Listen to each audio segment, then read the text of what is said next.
Science of Speed. Check it out. I got 4 carts in perfect condition. Check this out. 4 carts in perfect condition.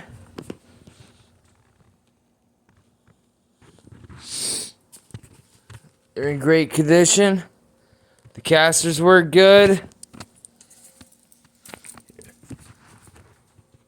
4 carts.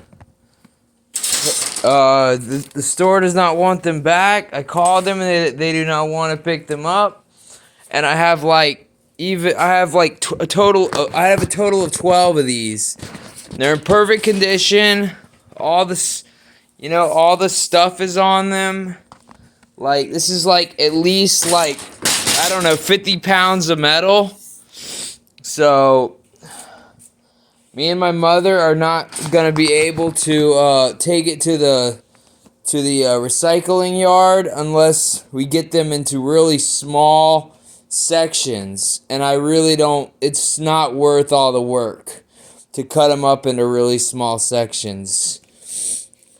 So, if not, someone can come pick them up. For a really good price. You can make racks in your garage with these, little folding up racks, and put stuff in here. You could turn them into use them at your tool shop, and put tools in here. I was gonna use that. I was gonna put tools in here to sell for my garage sale, but there's too much stuff in here, and so they're basically, the only one I'm using is this one right here, because it's a lot. As you can see, it's a lot more. It's tiny. It's a lot more. I'm not sure what brand it is, but it's it's that tinier one. Instead of that huge one. And this one's perfect for a tool caddy. It turns on a dime. And once I get these stupid motorcycles. Oh, and also, does anybody want any of these 2 stupid motorcycles? I don't mean to say stupid, but they're just taking up a big area of my space. Some guy left them with me to fix, but I don't have the money to fix them. They are fixable. I fixed the brakes on them. The brakes are working fine. The tires are in good condition. It uses a Liffin 125 engine. Exact is EBO 80374, and the date is 2014, and the manufacturer is Apollo. The model is ADR 116-2.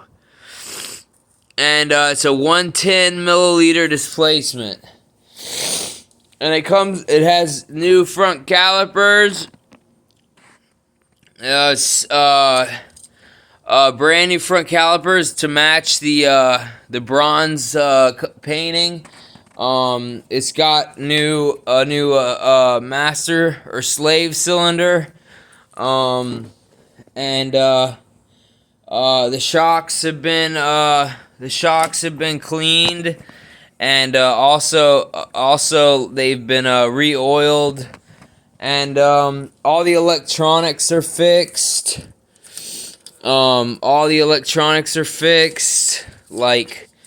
It's just the engine is the only problem. See, I did a lot of electronic work, as you can see right here. Like, all this was my fixing. See, here's the, it could probably use a new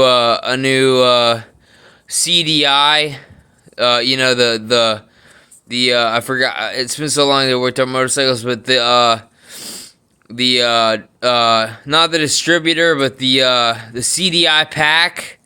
I don't know what CDI stands for, but it's just the spark. It's just a something for the spark to spark on the right time, and at the right revolution. You know, like as the revolutions go faster, it has to spark faster. But I'm getting into to details I don't need to get into. But and the key, there is no key. It doesn't need that. I bypass that. I bypass the key, so you don't need a key.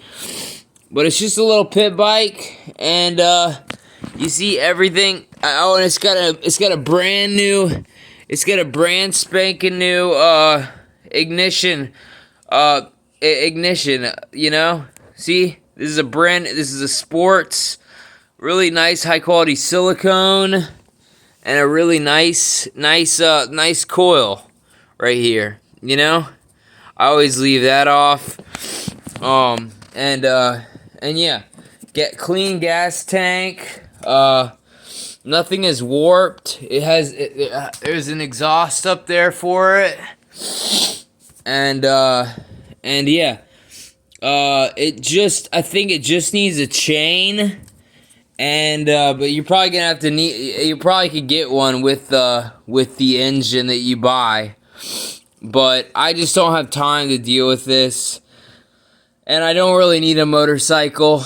As much as I'd want a motorcycle, I really don't have the time or money to do this. Like, even if I put $250 into this, which is about how much it's gonna be, like it's a Chinese bike, so it's, you know, I want it to be reliable, and like, if I'm gonna get me another transportation, you know, I'm gonna save my money instead of spending $250.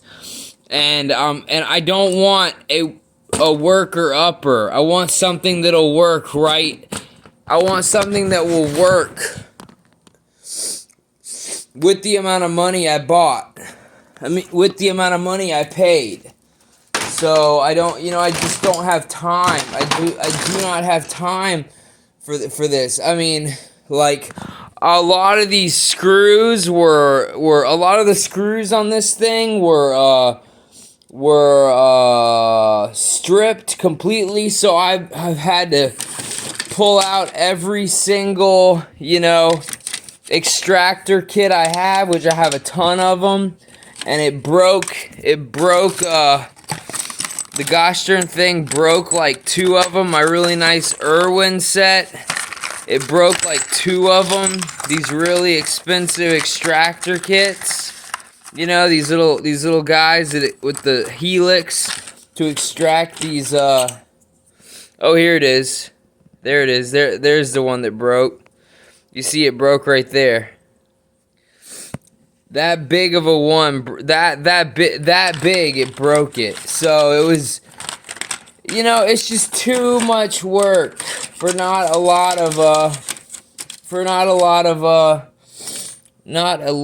of instant gratification. You know, like, I don't know where I used to have a CT70.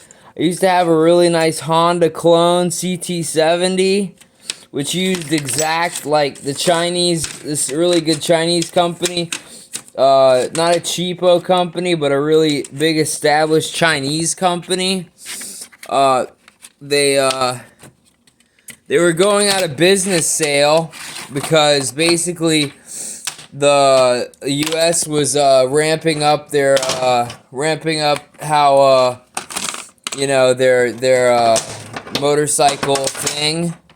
And like, mine just passed, and then it got stolen. It was like a $2,000, almost $2,000 bike. It was a pit bike. It was probably smaller than this. You know, it didn't have these huge tires. It had the small like road tires, and it was for the road, and it was like street legal and everything. It had turn signals. It had front and rear hydraulic brakes.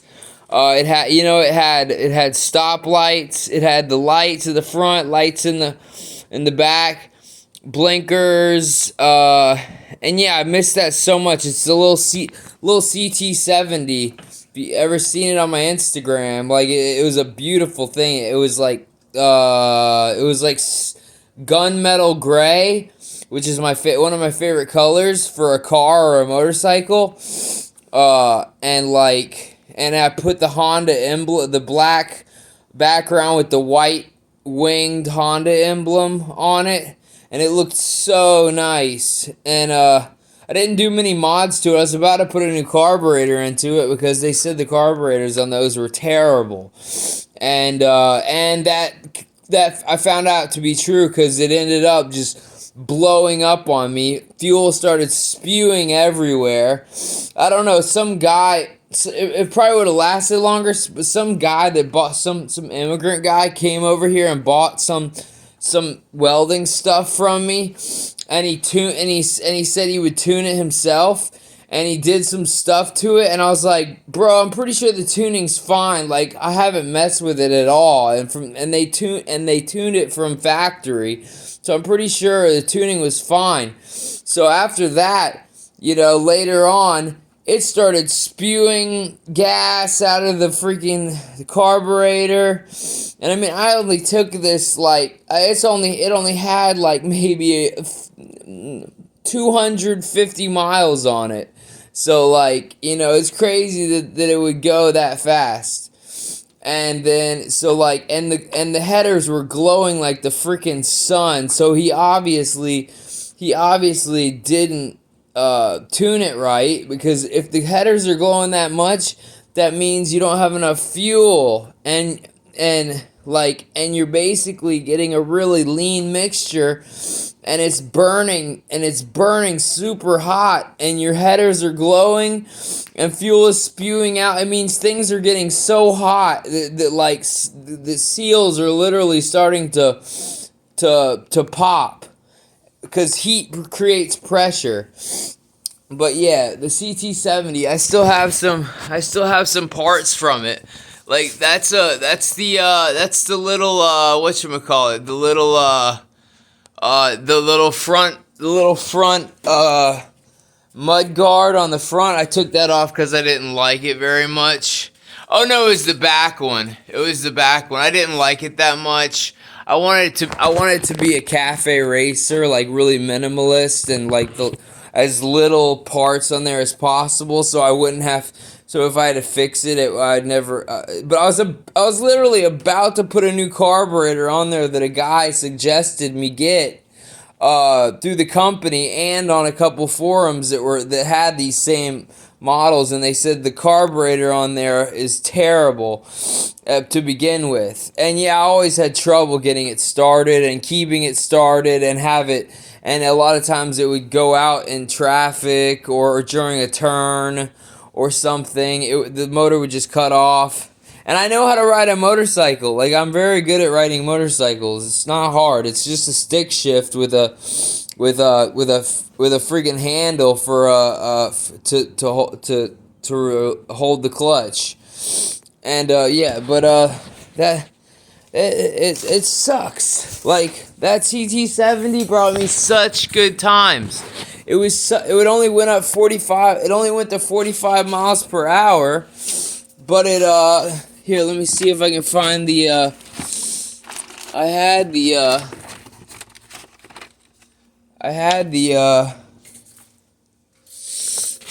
I think I don't know what I did with it, somewhere, but like I had the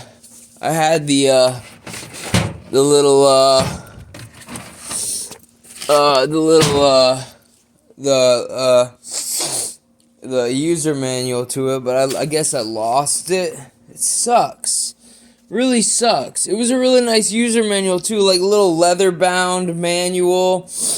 I waited 6 months to get it, and now all I got left of it is the user manual, and it even had little key rings, like it even had little key rings, the little D-ring key rings, so you could put your keys in the freaking manual, and you could put it into the back of the, like a moped, because it was really like a moped. If anybody knows the Honda CT70, the pit bike CT70, the old CT70 from like the 1970s, 60s and 70s. You know, it was such a big hit with young boys. I mean, it's for adults too. Like, but it was only a 70cc engine, but it was geared so well that you could climb hills, you could do whatever you want to with it. And like, one time I rode it out into we have a little area called the green, the greens or something, and like there's it's down through our elementary school, and you go down the green walk, and there's like pipelines, and there's a bunch of people biking and stuff, and I went through there really slow, you know, just like 5 miles per hour, just basically in neutral, just like chugging along, just, you know, just exploring the sights, because it was nice. It was really nice because I don't have a bike, and like, you know, like, and like I even some guys passed me, some rangers in like a truck, like they actually looked like from the city, and I waved to them, and they waved back, and like I was fine to be on there. And like I was wearing my helmet and safety gloves and had, you know, a little plate and everything. So like, you know, it was all cool, you know. And like I miss that thing to death because that was so much fun. I just loved going out there and doing that. Because I mean, it wasn't fast or anything. It was a moped with like a 70cc engine, but it was geared really well. So it had torque, so you could like, you know, get up hills and stuff. But, you know, and 45 miles per hour is the fastest it would go. I love that thing to death. And the best part about it was it used a really small battery. All I had to do was hook it up to a battery source and at night, and then I'll be ready to go, you know? I wouldn't have to worry about anything, you know? Oh, check out over here. Here is my selection of tools for sale. We got the S wrenches, Northern Tool S wrenches. We got all these. Check it out. The clicks, all in. Look, from 18, 17, 16, 15, 14, 13, 12. All of them. All the most important ones. The 10 millimeters around here somewhere. There's the 9. That's not the click style. And then we got the S wrenches with the actual pivoting, you know, with the actual you know, different. They're very, very, and it's by Gear Wrench. These were very expensive. 15 and 17. Those are really big ones. And it has the swap, so you can do it, you know, if you're in a bind, you can swap it to the other way without, like, you know, without taking it off and putting it back on. So these S wrenches are very, very handy. Like, I love them to death. I used them a lot in motorcycle, but mostly in small Honda engine bays. Like, where you really need to, like, curve around something, you know? And get at something with an S. Same right here, 14 and 13. These are both very, very high. These all right here are very, very expensive. Like, a set of these are mostly Titan or Gear Wrench. Titan, Gear Wrench, Titan, Gear Wrench, Gear Wrench, Titan, Titan. And I bought these separately. So, like, if you bought them in a kit, they'd be, like, over $120. So, like, oh, and this one even has the swivel, which is very nice. On the 14. I use the 14 a lot. The 14 millimeter is very, very, very, is very, very needed in automotive Honda. As well as the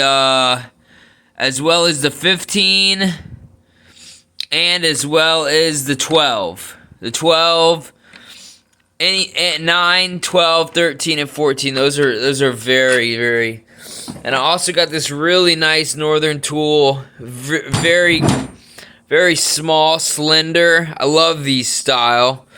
I wish it had a little bit of knurling, but it doesn't. No knurling on it, but it's okay. It's this one, this style where you could go up. You could turn it into a speed wrench. And very, very nice click with the 3 style. Very easy to click. And that's just oil right there. I oil my tools very well. I take really good care of my tools.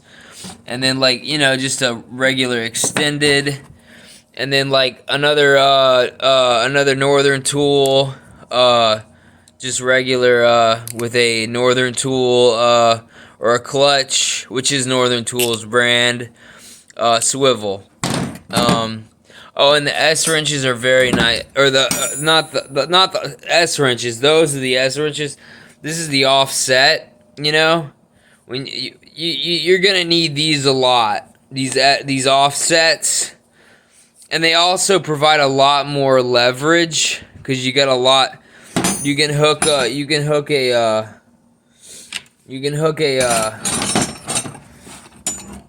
another wrench to it and help you twist it like that.